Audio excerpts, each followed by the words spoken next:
সেকাল। আমি যদি একাল এবং সেকাল এই দুটো ব্যাখ্যা করি তাহলে বুঝবেন মানুষ অনেক অনেক গুণ বেশি সচেতন হয়ে গেছে। আমরা কতটুকু সচেতন হোক মানুষ চাই সেটার ব্যাখ্যা আমি দিতে পারবো না। আমরা যে সর্বোচ্চ হতেও অনেকটা সময় লাগে, সেই সময়ের অপেক্ষায় আমরা। একাল এবং সেকাল আমি কেন বললাম, আমি একটা জিনিস আপনাকে, একটা বিষয় আপনাদের ধরিয়ে দেই, তাহলে বুঝবেন মানুষ অনেক অনেক অনেক অনেক গুণ সচেতন হয়েছে, হয়তো আরো বেশি চাচ্ছি আমরা। একটা সময় মানুষ বৃক্ষরোপণ করত, কেন করতো জানেন? তখন বলা হতো সেগুন গাছ লাগাও। আজকে যে সেগুনের চারাটা 10 টাকা দিয়ে লাগিয়েছো, সেইটা একদিন লক্ষ টাকা হবে, হয়তো বা 20,000 টাকা হবে।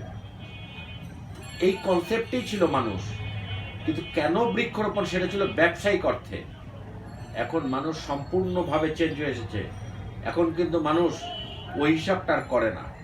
এখন মানুষ দেশের স্বার্থে, দেশকে ভালোবেসে প্রকৃতির সাথে যুদ্ধ করতে বৃক্ষরোপণ করে। এই কারণে আমি বলেছি একাল এবং সেকাল। আগের যে কালটা ছিল সেকালে মানুষ ব্যবসায়িক অর্থে হিসাব করেই বৃক্ষরোপণের উপরে মনোযোগ দিত। আর বর্তমান সময় মানুষ নিজের তাগিদায়, দেশের তাগিদায়, ভবিষ্যৎ প্রজন্মের তাগিদায়, দেশের স্বার্থে মানুষ বৃক্ষরোপণ করে। এখন বৃক্ষরোপণের যে কি ইফেক্ট, এটা আসলে খালি চোখে কখনোই বোঝা যাবে না।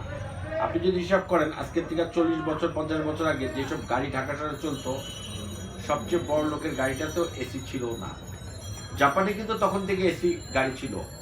এসি গাড়িতে হয়তো 10,000 টাকা বেশি ট্যাক্স পড়তো, এই জন্য এসি গাড়ি আনতো না, প্রয়োজন ছিল না। কারণ আমাদের আবহাওয়াটাই ছিল ঠান্ডা 50 বছর আগে, এসি খুব জরুরি ছিল না।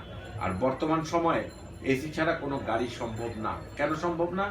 কারণ গরমের মাত্রা অনেক অনেক গুণ বেড়ে গেছে। এই বেড়ে যাওয়ার পিছনে অনেকগুলি কারণ আছে। চারদিকে ইন্ডাস্ট্রি হচ্ছে, ইন্ডাস্ট্রির যে ধোঁয়া বা ইন্ডাস্ট্রির যে আবহাওয়াটা তৈরি করছে, সেটা আমাদের জলবায়ুতে প্রভাব বিস্তার করছে। এই জন্য গরমের মাত্রা বেড়ে যাচ্ছে।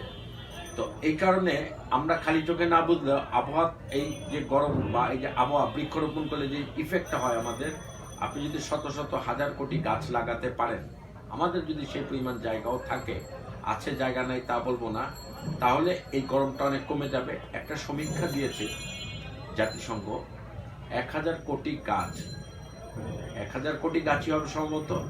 ওই পরিমাণ গাছ লাগালে বাংলাদেশ 70 বছর আগের আবহাওয়ায় ফিরে যাবে। তারপরে একটা রেশু দিয়েছে তারা, এই পরিমাণ লাগালে 40 বছরের আবহাওয়ায় ফিরে যাবে। অর্থাৎ বৃক্ষ আবহাওয়াকে কন্ট্রোল করে। তাহলে কেন আমরা বৃক্ষ লাগাবো না? জাগ্রত ব্যবসায়ী ও জনতা ব্যবসায়ীদের জন্য কাজ করে, ব্যবসায়ীদের সমস্যাগুলো তুলে ধরে, ব্যবসায়ীদের ভবিষ্যতে কি সমস্যাগুলি হতে পারে সেগুলিও তুলে ধরার চেষ্টা করছে। এখন আসলে আমরা মূলত একটা প্ল্যাটফর্ম দাঁড়া করানোর উপরেই বেশি জোর দিয়েছি।